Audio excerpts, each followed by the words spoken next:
So adeshimai maya mamu nyina mu ha da mu ase Sompa TV sunie ensem ye kwotwi ko breman central for krukra kopɛ no ɛna enne awie yatena se de ba besomo se ye prem to breakfast ye ensem na eba no ebese boade ncheche de afa Sompa 93.1 FM eno wa asante mantem kropo kumasimo afa Sompa 98.9 woti enka ewo sunyane ne mpotemo ena Sompa 90.7 so ekremo ewo nkranza woto de ama dehia wo bunu epo ye mantem nsemu a eba no eye bobro don twa ne mom de bedi motintima no ebi eni se Ghana mampanyi na danko akufo adon so asre na nan matankonwa bedwa bi se wonhwe na wonto ekitaye ema ye raba womia ene wakasa de akire mampani dada adwandramani mahama se wonsi ne sia duasa no wonkyere kon obefa so a obekon galamse woremu ewo mrahye bedwa mu adom kuma ba no dani ene dom kese ba no dani no wode afeso wo hode ensem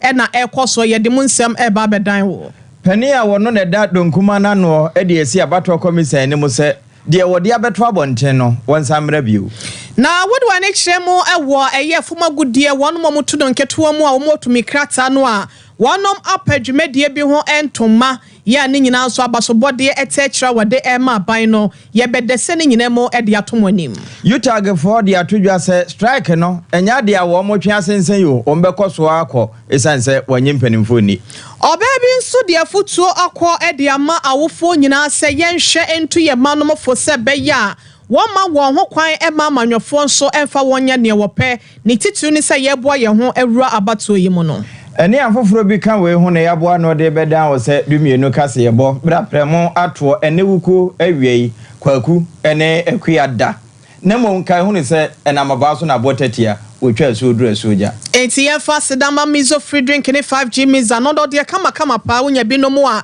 ebetimi aboa wo mpomden bedwadwumedie bi ase no wo hia bi dia serve wa hwohwo Sompa chede no so ekoso Tarawa Media Foundation ena di dwumedie ya basebronya bedru a eye nigye da anase nigye brente no eya na makrafo ya won kruma woagya wonum ne ma no ya na won ho ekire wonum pente no ye boa eno tie se fa de beka ho na ewisia ne nyanka woni biefo nso yenya bibi enfama wonum mfra na bibi nso obedie nso no yenta ekire emfa enka ho three herbal center edi three co capsules cocoa master enso epia yen sanso na imi pro waso pesa wotra won kwaben mu ewo udwumedi ahodo mu a wako China ntino yafa akonya iso nefa ho edom wono ma bibia so entimi enkoye wakwantu ho nsem nyina da eye express group na ye kanfo dia ma o se fa ho kodom wono bibia bekoso tote dia ma Liberty Conference October edition no nyame ya adomo a memenda 26 October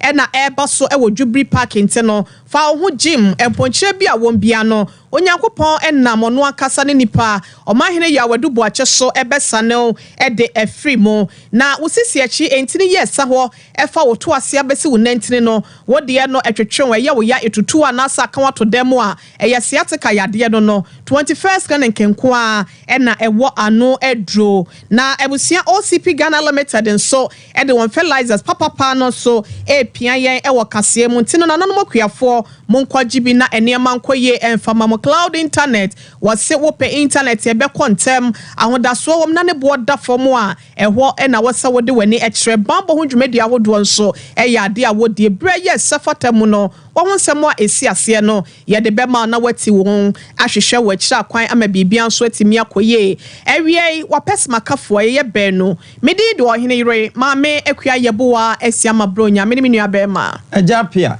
apam dada kaya ho ewo Facebook no so Sompa TV Ghana na Sompa 93.1 YouTube no edijuma eye Sompa TV online ye www.sompaonline.com ensam ne ye krukra kogwo konso a obenya bia kenkan na wahudia ekoso afa ye gibre ne adagye na ensam no sane esitie no yetimi ede amamo ye hye ensam na se ede afri afi we se abato kese ya eda o my Ghana ye nyina ye nimde ho na enam sa yo so amanyo dodo na na samanyoko ahododo na no e na wasore ankran so a wo gina kontekro enso yade a won so asore so behwe se be obetimi apri tumi na mampanye gwa no wonum etimi age atena so na MPP aban ye binom a kyerese na memuo no enhye danko ye bi nso bo wonum abaso no wo kyerese wo hu ba bi anema betimi akọ e de ama oni kro pese wono so ebeto aso no enam sayo so na danko akufo do mampanyin e de nsam atudwa ne nyina da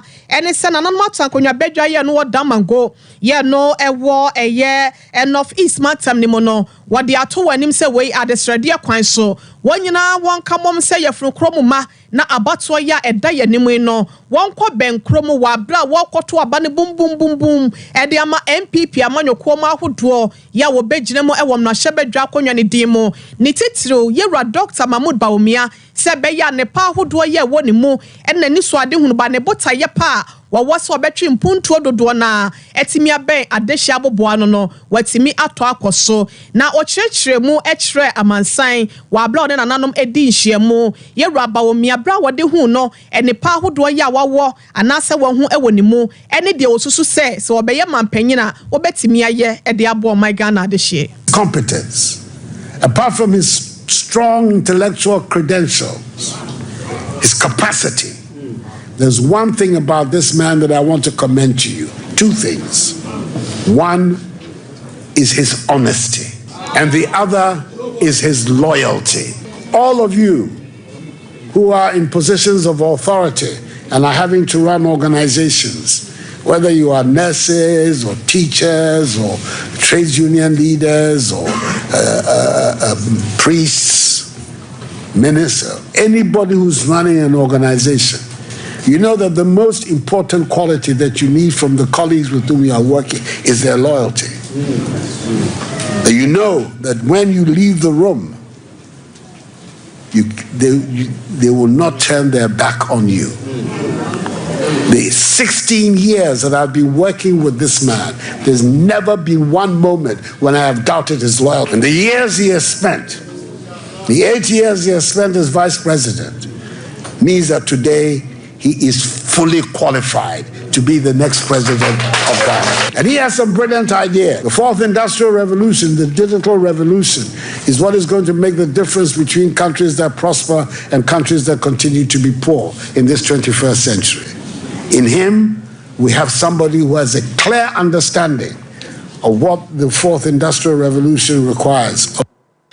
Eniema betimi den sesemo aba omanfo asetremu ya enne amansa nyina dawobia asomo empuntuo enso eye wonom edia no yepe wobia saa de kro no aboni tirimo bewo a na yewra Dr. Mahmoud Bawumia wono so edi mu atintima ya yentimi nyina kwa emfemfri sanimdie ne munte no wonhwe fimpimpim mienu ene nwotwemo ya wo fa ne sane running mate ene opposition mo tena ye 8 years na wo masa betena adwamo ewo aban mu 8 years no wo kyerese wo hu bibipa ewo yewra Bawumia munte no obi anta na kina abatoi ye ntoma no na danko akufo ado ene da sansem wese nyina di ede kyereye eno ye damango na wankohokwa wokọ ya na woka bidiama adaji Mahmoud Bawumia no eno ye plus sabre kro na nso na mampeni dada John Dramani Mahama nso wo ma na minus na minus wode ma no se papa no na no nyina faako enkanka ne galamse kon ho ena no waka se wo kina no wode nam ha enti wo kana na mahemfo ne doma no wo mo hia ho badwa ne nyina anim se yewura Mahama se nani abre pa se gadamse no wo be kuna nyade a wono nso wo hyehyɛ akira ene wanse kire ne siaduasa na wonkyerɛ kwampa obefa so akono esanse wono se mampani no wo hu se saa kun no enya amanyosem kon wo se Ghana fo nyina ne ka wo motampama no na fe yetimidi nokoredie eye adwuma se de beyo na yebetimi atu ase. I was putting my presidency on the line. That's what I meant. That I was prepared to take the political risk involved in trying to deal with this galamsey phenomenon. The result, of course, was that the mining districts, especially in the western region, all of them, including almost, nearly, even Takwa, was lost to the MPP. That is what I meant when I said I'm putting my presidency on the line. That I was prepared to take the political risk involved in coming to grips with this problem. Today, he said that no, he doesn't believe in jailing, that he's against galamsey, and he will enforce the law. So once again, we have to ask ourselves, Mr. J.M., where do you stand? What are you telling the people of Ghana? Because every time you speak from one corner of your mouth and you speak from another corner of your mouth. Let us hear from you direct, straight up. What do you stand for? Enwana mampeni ochima MPC na danko Akufo-Addo waka no se yewra JM woma na no enko baako na enhu baabia wogina e Galamsey ko ho sanse ne wose wono no obema mra ya adwuma ewie nso wose nya de obema obi adem nti wonkyere de opese woyo e Galamsey ne ko mu afe yewura mu Galamsey ho sensem na no akwakọ wura e wom no hyebedwem nam saye so yewra kilso atofo se wono na ye dom e kuma no wonom e ba no dani wono so atoto bi e de ama aban e kyerɛ sɛ na danko Akufo-Addo no yewra bawomia asa wonom timi keka wo ho empagya wo mo ho enko Galamsey ko no fi sɛ amanyo mutumi ya yede kita wonom no asa wonom e twe na sese hu bi na aye wonom o sɛ de benyo wodwene ho kora wonte ase ne ne yensu ahodo nyina no yasɛn no ama ye kwa ye brento ahodo ya nipa ahodo abumu chaw no ene ne nyina da yasɛn ne nyina da ya kyese wo kyerɛ sɛ na danko Akufo-Addo ase wa feli Ghana for ama Ghana for ensesi for fi sɛ bo sha tele ya woto bo so na ta so krampa na kyese ebubu no waka so de na konwa kora beto so kwan bi obefa so emfa ho ne de sasabro de be yable wakoto dwempo ni a wobremu no obehwe so betu Galamsey ase ansa na wafiri adwa no so no wase ne nyina no aye kwa Ghana ya de kenten anase sonye na akonsuo na ne nyina mu no no wo kyerɛ sɛ saa de ya mampanyi aye ya wama Ghana fo edi ne ho yaw ni nti no wanhwe ya ne ma bekɔ atia no wa abato we se mu na no si ya pɛ na yewura ya wono so ye dom kɛse ne ba no Deni Alexander afenyo marking wono so sole ya no asie krache ubehwe ya hwe ye watina Galamsey no enye PP aban so na eba na wase wo tumre na se wakyerɛ sie krampo no a FP mienu ani dunumu wabla na ye rasetekwa wo ye fotosanfo de ma wo meyi no yade a wonom ekohia ye na wo hwe de ama Ghana agina mu sikasem totoye no wokowura mu na hyebedwam a wode Ghana ye bobre ho nsem atodwa no ene ye wode tudwa plenye prefa eka kyerɛ mampanyi a no oteso no yewura mahama sɛ wonhwɛ na wonto Galamsey asenye sa ebesa ye nema no ɔse satam no na Galamsey ni hu anka yewura setekwe ɛyɛ den na obegyina dwam ɛbɔso no te no yɛnhwɛ ne nya amanyɔsɛm ne yɛde frafra no ne yɛmpɛ kwampa bi ɛbɛfa so apɛ ho pemasibre. We cannot as a political class blame game on Galamsey and say that a particular political party, in this case, the Akufo-Addo administration, has failed in its fight against Galamsey and leave out what happened preceding the administration of Akufo-Addo administration. Indeed, it's a known fact that Akufo-Addo administration took a decision to deploy the Ghana Armed Forces through what is known as Operation Halt in the early years of his presidency. And the aim was to combat the threat of illegal mining, which was wreaking deliberate havoc on the nation's water bodies and forest reserves. And Mr. Speaker, it was because at the time he took office, the Galamsey activity had gotten out of hand and the then administration had no immediate answer to it. While the operation achieved some successes, various challenges arose that undermined the effort to fully eradicate the menace. Ebusiani wakasa ye wode wani chemo mra hyebedwam adom kese no no ene ba no Deni yewra afenyo marking ene ni din na donkuma no de oda wono ma no Dr. Kesel Atoba Forsen na nsem a wode tudwa ene ma yewra afenyo marking so ba be yi anoyi no on de se wo hwe pa aka ne sikampo ano ye wo mai Ghana ne agudi anyamedi agya yen sase kwaye ne nsuwa ene Galamsey no ni nyina sei na de asefem kura ne se wono ma ben wo asase ne nandanso na ebe ma asan yeye se gese be se mfinhia hasan ne akire na ne ne yekoya na ase bae na we de kama ye se ye wuduro pa na ye de afra ye nuane na ya yire ye ho nso ye hwe ho nkwan fiafia na wo kire mu sei under the precipice of a self-inflicted environmental genocide and destruction. Our beautiful country, once called the Gold Coast, to underscore the rich mineral deposit God has bestowed on us, is fast becoming a pale shadow of itself. So, Speaker, our lands, with all its rich flora and fauna, are being destroyed by the day. Our once pristine rivers and water bodies are now looking as brown as coffee, having been poisoned to satisfy the insatiable greed of unscrupulous few of our citizens. So, Speaker, many farmlands, including cocoa farms, have been completely destroyed, and in their place are unattended pits and gullies from these uncontrolled mining activities. The Speaker, according to the Council for Scientific and Industrial Research, the CSIR, it may take up to 300 years to restore the quality of soil damaged by these illegal mining activities. Right Honorable Speaker, it appears that Ghana is at war against itself, and the destructive effect of this frightening and far-reaching mining, the Speaker, will go a long way to affect the lives of the people of Ghana. No, Dr. Atoba Forsen, one on a dunkuma no bano denin, watch as a Ghana Cecilia, ya one chachade, to say in your waira, ne nam ya kwanso, and also and yakwampa. Na galamse won sensem ya nam so ama small scale miners wonom so ekwo no apa eye dwumadie bia na sekwo bi hontoma wo se wo eye ehubokwo mba bekasa na wo de atia galamse kwa bone so efa so etufo magudie na yesese ye niam ahodo ye obo ade de ma yen eno enam so nti no ekwo ma ne bi a wo amanse west mensin mu no akasa wa bra wonom ehia zona members bia wonom so won potemo na wonom echechre kwampa ebefa so na efo bagudie tuo no yetimi etu no kwampa so na enam sayo so Yewra Joseph Mensa amanse west wono any zona chairman e the small scale miners association wojina ni ko manyina anemu e the nsem sei etuja Edin kan so da base because asem ni baye no aban odwuye nyina ho gini asem na che kakra na se ni siko no oni atutu ni kakra ye bedan penyifo so ase pa penyifo so mo de baye no aye de pa na amanse west mosque man ni nyina so ni de ejina so a since etikui ye monitor team omo monitor ye boys na djuma omo ye nyina adepumde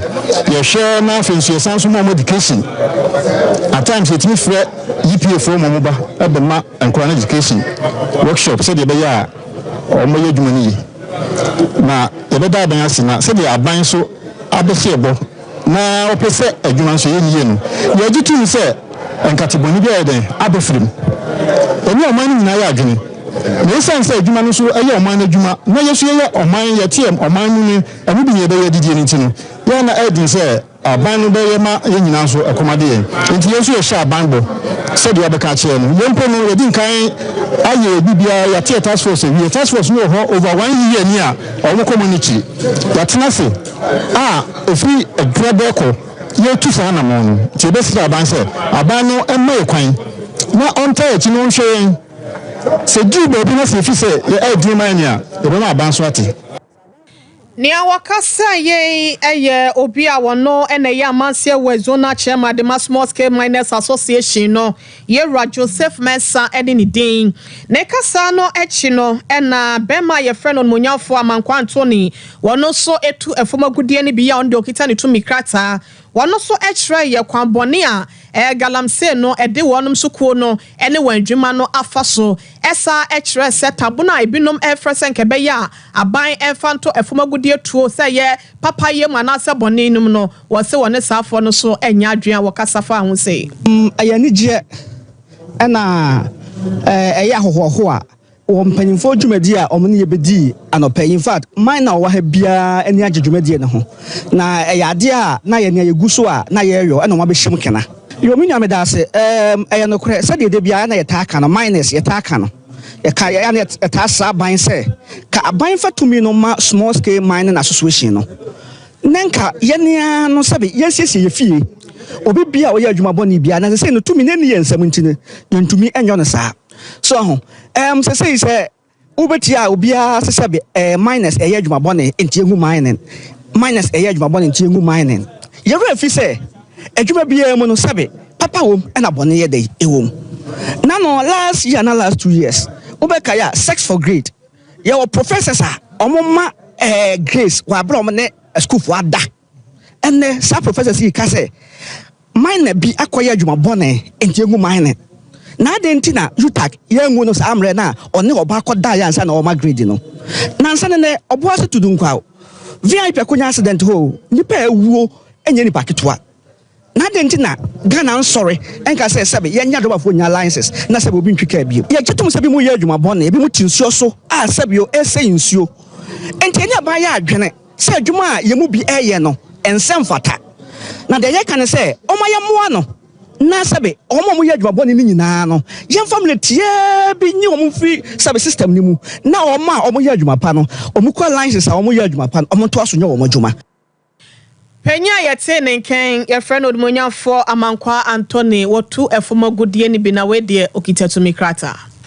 eno no small scale mining enye galamsi na ye kɔ ensem no mu a ye wura amanyɔsem mu abato komisa sesei wone amanyoku ahodo ni nyina edi ahia ene nti komisa wono ene hwɛ eda ntamu etutufo sɛ de bɛyɛ na edu sɛ ye kɔ akɔto aba amanyoku ni nyina bedi mmara no so na feti mamufo nso betimi edi so na pepepeyo etimi aye adwuma won mo hye Alisa Hotel ne no na Dr. Tenko Rashid Computer wono anso na ye pene kwankyerefo abadi akira wo hwɛ abato nsɛm so de machine amanyoku no wo de atodwa sɛ sa provisional yina ma mene de aba betodwa data no sɛ de wo sikika no wo so ne computer no a sabi ensemisa wo ho pa na ma me Jenadoko Mensa ne nsɛm a waka no wonko won samre bio na wo mo de te ase a enye yi So I did the first one. The country I was saying, the electricity, and I'm country, and let's go to an I in exhibition when no more introducing them. Ever had. Never be brave woman to wow, I demonstrate every man, or rationally say, almost a ID card. Now, what's society cannot put Nippon himself, who's a ID card. So we get out with ID card. Of course, when system now, many different results. So, Manchester, I don't know. But wow, now, I don't know. So, the young son, as you ever find me, maybe say, really, I'm check on TV. But some say figures, they still have problem because statistics in the mind or before you have a friend. If you can make a different, figure no more, say, eno Dr. Tenko Rashid Computer wono na ye peni abedi akira wo hwe abato ho nsem so edimachine yamanyoku no na yewura Peter McManu wono nso na ye titineni edema sonofo no wono mabato ensensem no on dia se de abato komisa ye na fi bia ni ho eye papapa ye ba how to do so this guy say now to me besa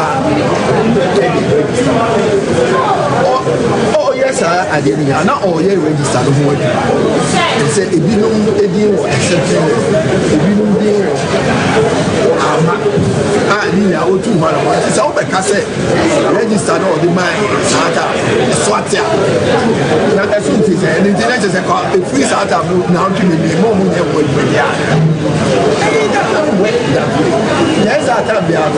now, we need to this for so that gonna come say this is for your money, this is for your money. Don't make a mountain out of a molehill. It is a big hours all that and say hypocrisy. You can take a big hours all that and say hypocrisy. Say, it's said.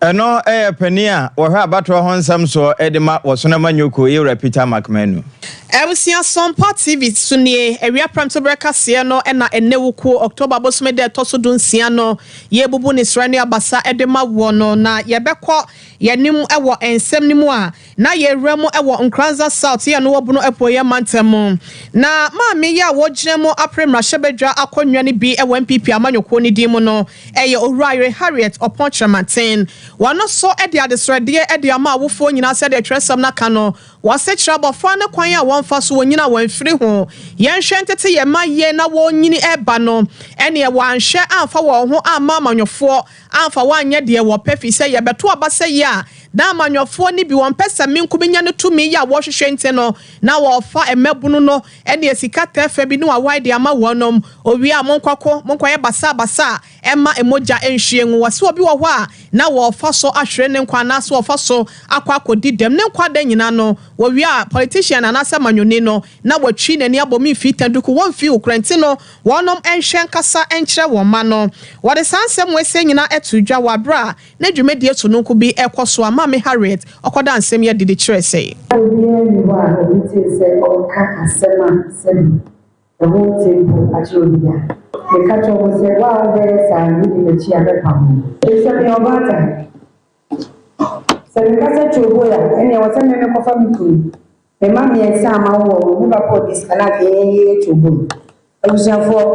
politician bia ni wa obekasa monya chobo ya wode ne yere ne ba ebusia be die ni mu da enti se me tumi mfa ma yere ikunu ne me ma ni anima aden ne wosam da fa wo ba wo so da ache me ma ne ko ye se ni trase ni ene bia ko bia ni eni ni bu na me le bi so da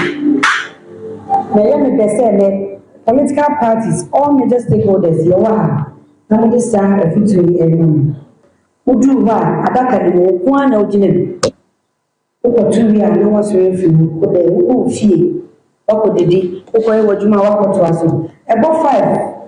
na be se wo back to police station bia se de e pese e kan no wo be kan bia oni bi enu nemo on pese obehu se e maburu na wo krom ho no obi abe sori se okodi political party bi echi Ebusia Mami Harriet wono ena Nkranza South bropo ye mantem ne mo gyina mu se one ton so abama onremu ewo mrahye bedwam ewo MPP oso kokrokwa amanyoko ni dimu ne nsemi nyina no wade tudwa wa bra woton safra ni se ensato frɛ force no nko special guest of honor e de emma eye empire bodwumedie bi ya na wodi se be ya asumdue ebeto so akɔ ehini anase ebedi ehim ewo mayi mu wabra Nkranza Association of Charismatic and Pentecostal Churches no wonom ehyehyɛ ye na ne kasa na chinna kane president edema ekwe Reverend Andrews wono so ede kakra eto nsentrefo anim na yambuta ya esi emi so a emede organize program nyina yese nyina yenim fama ebo ade che kwakoto aba na edura bato se ya especially mabunu no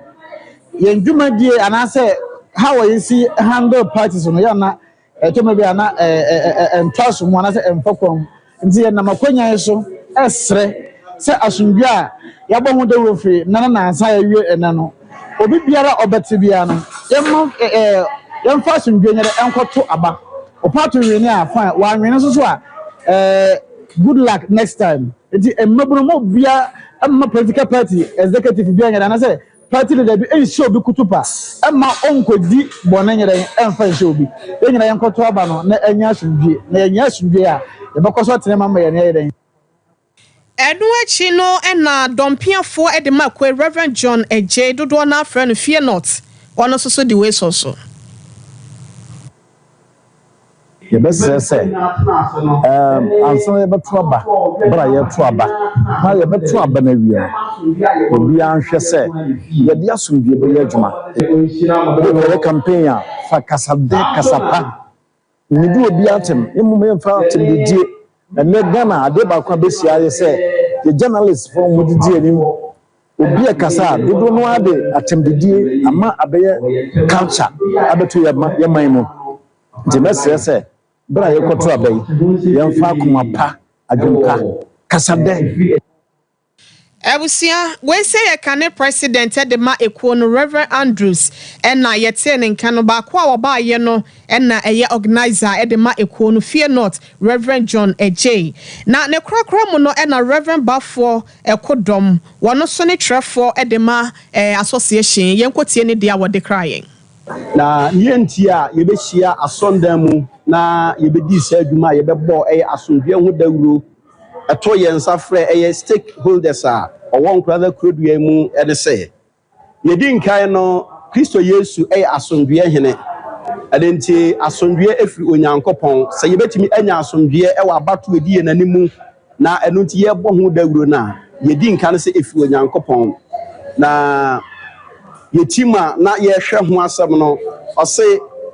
we should seek peace and then pursue it. Yɛnhwehwɛ asomdwoe na yɛnti no. Asomdwoe yɛ ade a ɛho hia na ɛsombo paa wɔ nipa asetena mu sɛ wonni asomdwoe a wontumi nkɔ w'adwuma so ade bi a woyɛ biara no wontumi nyɛ ma ɛnyɛ ye. Ɛno nti na ehia sɛ eduro abatoɔ brɛbrɛ nipa epetumi no yɛhu sɛ ayɛ na pinkyire ɛkɔ so because nipa epetumi na yɛhu sɛ yɛfa nyame asɛm na yɛboaboa nyame ma no na yɛwura asɔndan mu ɛno ne bɛhyɛ yɛn kuname. Association of Charismatic and Pentecostal Churches ne fa ye no ewo nkranza wono ene twerefo de mawonom Reverend Bafo Kodom ebusia ma yankwaji mizo free drink ne 5G mizani bi enom na bibia enkoye fisi ya minimu awi dwabodwumedie bi ase no wonhia bi ede aserve 0246270221 na yemfa bi mro ba bia wo betimi atubi na waton Sompa chede adwumedie no so eguso a ekoso 1 Media Foundation adwene kunafo emobro wafo woni biefo nwisia ne nyanka wo se bronya yinso wasetena mo beye nika na enigye nso aye wonom chefa wa bra foforo so eji won mane no nti no yese kakra bia wo bia ne fabra ye nuane fem emo tentmantes anasa anwa e na wo makra hodo ade bia disi wo efri sabre kosise bronya beso a enseye no wada roma fakọ Sompa nkranza GCB Dynamo afeso nyane night market wo e na kuma senso so am ye ben rom hotel wo de no betimi aye ni sika ketewa bia nso de wo donsem e na wo de emma aba wo de fa so no e 0598 459802 0598 459802 edi ebeba eye Blessed Foster na setara 1 Media yese wadamani otrenensa na se wanto mu aye chinti no momra na memaboa yese be ye bibia betimi akoya ma ne ma doso amya chama dodo na 21st clinic ye sciatica expert osisi chinti ye sa hofa oto ase besi wonantire ho no wode ye ne twetwe akodum pempen so se empaboa shokra na wo kwawura wo hu ana mesrawo ebasa na eya hadwen hwe na nka wanto dem nyesa asebie so nsebie ku obeye bubu ne ebasa abrabo no na eya esi ede amount Fabra 15 branches ye bie wo mema fa na nyina da laboratory test ahodo ye bi massaging treatment so kwaso de ha wo bia no eyade a ye betimi atu ase wo yade fm 0540311311 0540311311 make us say bia wo sisi na ye wo ya ayam team therefore bia beto manchene wo ama kokko nso ha wani kurampo ehu ade ada se bia wo kwagya na so na wupomoja wa dawroma eya akopesere ba center wo nu amaso ya wode abadwa so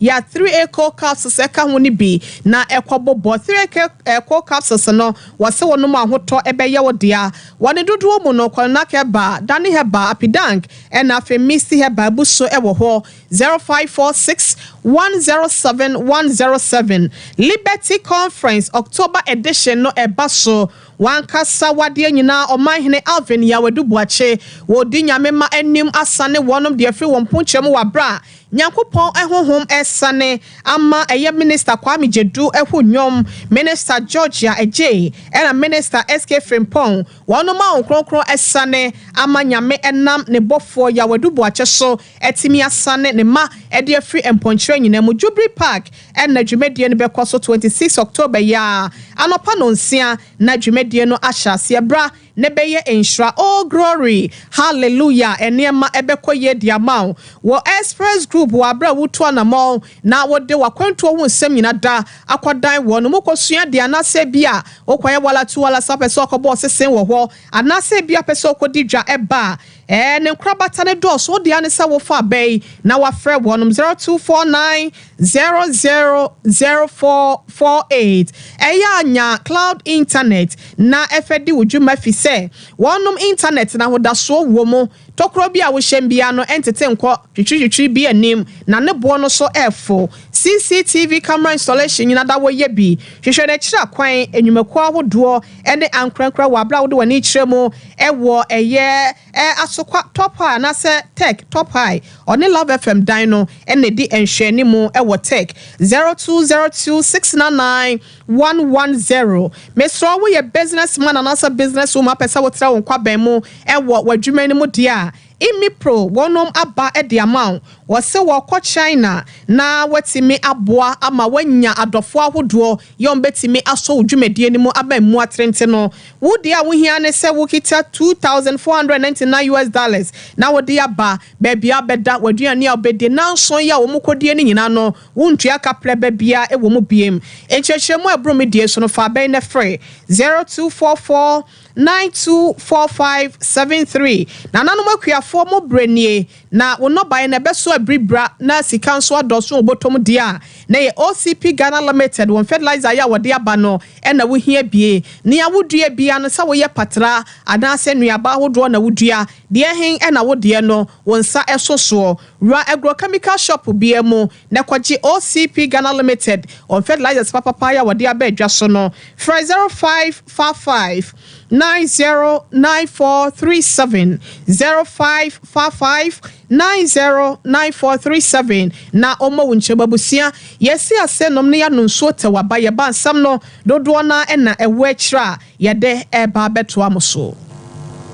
21st clinic a sciatica expert sciatica no o nerves na wo to ase na fa wo siremu na fa wo nasia besi ase ho no se ho techema eno ene ye fa ne sciatica na etimi bubu o to ase ka wo se dwe wo sirem wo je ho ba bia enye na eno na 21st clinic ba ye adwuma pa wo mu ye ntia baso bo magine wo Ghana ha ene amono ne enya asem ketewa Womuji international awards ahodo womuji local awards ahodo na anu nso na womu be the only sciatica research and treatment center in Africa bibrim hano ebi ni baby a gise 21st clinic nkwa womu de bibidro ene besa o yare no masa de machine aka ho eya yare sabia yare bia wutimi de ko ne mama de ba ko a womu gidi womu pa no eye sciatica ena stroke nso de kwa diabetes ne hypertension ne ade Ghana ha ba bia womu ho 0540 311 311 0540 311 311. There's a 21st clinic. Woman is sciatica expert.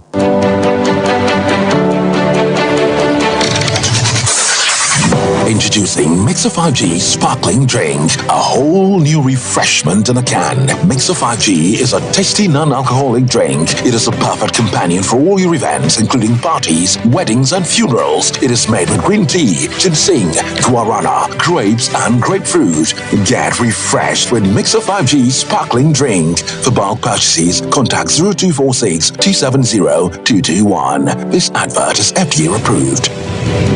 Brakasa ye duabon waso a ne dwumedi wo nipadua biara pom den ene na brabo mu ne hianye pa enye brakasa nko nuaban ne haban bi te se ko nsusu a abonwono ne dia akeka ho no kura enwanunu ahodo a ekọ animu yi ankasa brakasa ne sa nuaban bi nom ne akeka bobudi afa abefo kwan so a ye de aye brakasa powder siesi nipadua na abakwa ahodo no ho ban afri mpani yade ne yade ahodo pi ho fa enkodate de ma baako freduane anopa ne anwumre anafa enkodate de ma baako woni sushie yeti anopa ne anwumre wobra wodidi awie ubenya prekese powder to Kingswalk Herbal ne Heroes Herbal Accra Okechi Drug Lane Dani Herbal Kumase Mensa Takrade Mose Pharmacy ne Greenlight Pharmacy Sunwane Cash and Carry Supermarket Asantwa Herbal ne Bibidro Depot Techiman Sewa Herbal Mampong etufo mfre 0550 19 1514 prekese powder aduane san yedro FD ahwehwe sankra to emu agi atum hey sewa me hu acho me na no me bisa ekra so kwa brochu Kwaku, afeina mebeko. Menkrata krani. Hey, eni me ma connection ma for den kofo sika aduane ne wanya otu adidi musa no. Oh, Express Group adarumenti akwanto ayefo. Opese otu kwan kosua dia. Express Group do be call mine be to say Canada, US, Australia, UK, and Germany. Say e to anase visiting so a. Express Group do be call Dubai, Canada, US, Australia, and Germany. Mo am pese mo tu kwan koye adwuma nso obetimi de wako Dubai, Qatar, anase South Korea. If you also want to take international tests like SAT, IELTS, TOEFL, GRE, GMAT, they can help you pass easily. They can also help you secure a good job in the UK. You should mention a crime of Kumasi, Asafo Labor roundabout Accra and so Omo Carnation First Light, Tema Omo Community 18 Lashabi Girl Filling Station. From more Humacho for ISO 055 555 0067 and 0249 000448. Here in Ghana, when it comes to chicken, the good old days are back. Why? Because Boris B's Chicken, BBC, is here. Yep, give your family and loved ones Boris B's Chicken. Fresh, tasty, delicious. Boris B's Chicken is produced right here in Ghana by our cherished poultry farmers with support from the Ministry of Agric. Get whole frozen chicken, gizzard, chicken feet, chicken neck, and chicken liver for those special family meals, buffets, picnics, funerals, and all restaurants. Get Boris B's Chicken. It's halal, so everybody can enjoy. Wherever you are, call Boris B's Farms hotline 05 444 444 53. Ask for our branch that is closest to you and come get your chicken. Boris B's Chicken, BBC, proudly a Fiakoko.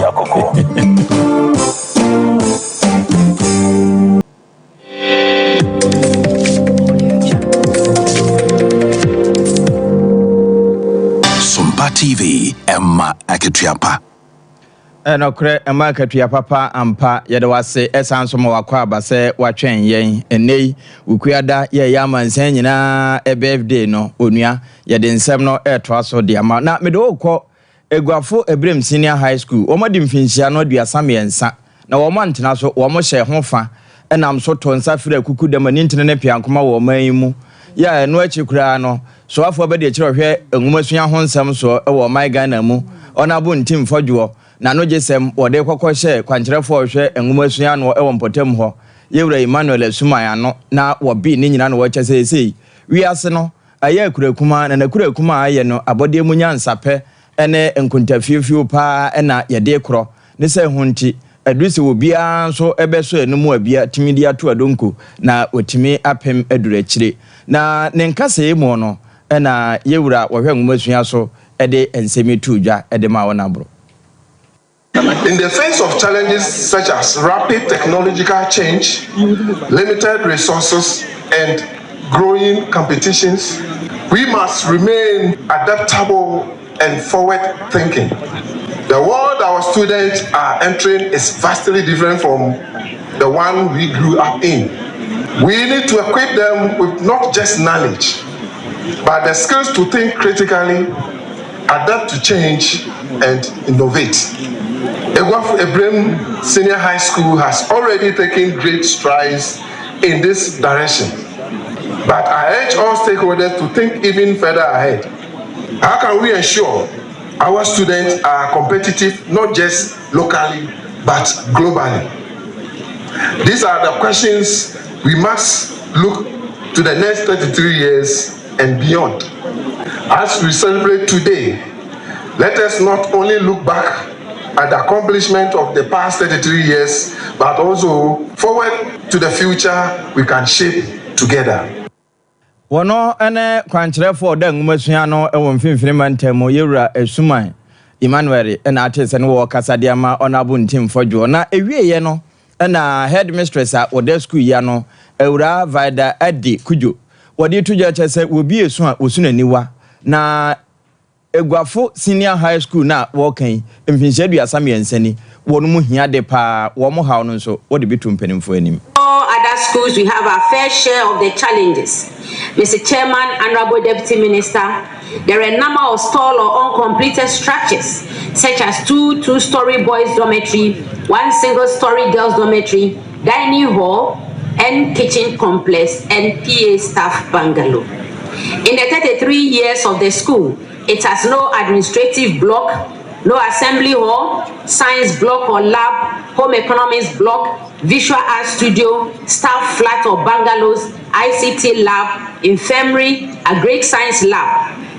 It has neither a sports field nor a school bus which could carry both students and staff for official activities.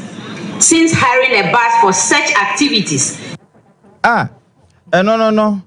Ewura Vida Adi Kujo ena ekire Senior High School a eniema nkese wo ne hwe wo hwe agese pen ni paper nko a na ombetimi de won sasi wonbo akire se wono mo na yewura Benjamin Kobina eba wono ma awiewie school no na yate nkabo mu ko efra won se All Student Association a wono wo mu titinani no wo se de madam kasa wa kire se wo mo ne bibia no wo ma awie na say wo ye adwuma kakra wo ho nso entwe wani mahwe school no bibi no so obisa nti ne edi kan ye ne say ye bisa board no headmistress no or board no so nti ono ma ye hu nioma school ni hia nti nioma school ni na plastic chairs no eka na teachers no so no mu hia TV ene nioma baako bi ebeboa wo mo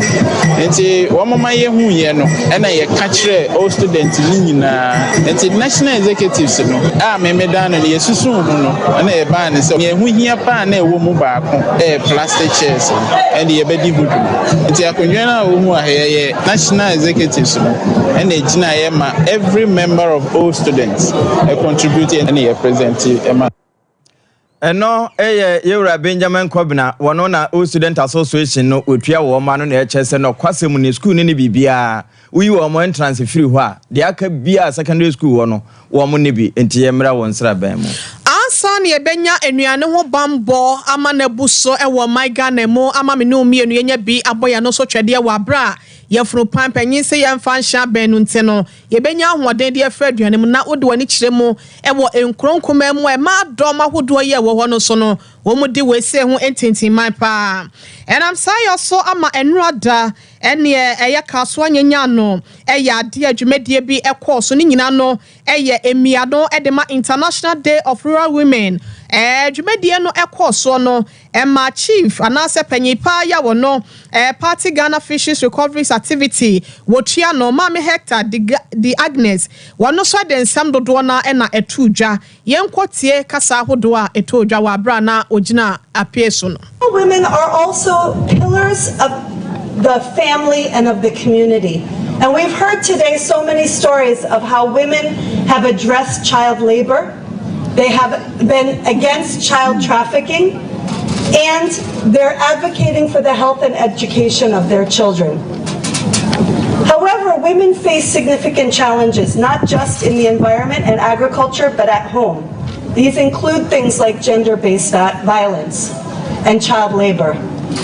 So it is most important that we all empower women to protect their children,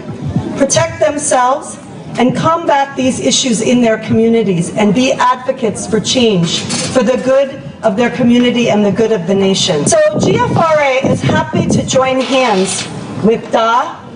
and with all these groups assembled here today, all the women's groups and all the development partners and businesses as well, who are fighting for rural women and ensuring that they can play the leadership role they need to play. Emma Juma son ahodo ya na wonu medie ni titru ne wonu mu won kronkoma mu no ena Mame Hector the Agnes wono any chief Edema Party Ghana Fisheries Recovery Activity ena wode abasobode de ma wonom no ne kasa no achi ni president Edema Development Action Association Mami Grace Kwe wono so to kakra editwato officers. They listen to those who can read more or those we can't read but we got that, which means that it gets there. And the women are doing a lot in farming. So it's something that we have to listen to the agric extension. We're going to listen to fisheries also. We have the safe certification and licensing scheme. We have there are so many programs that we are doing within the fishing sector, and the crops, we have so many areas that we are doing. We had said so much, so let's listen to them and then use it, cultivate. My mother did the same thing.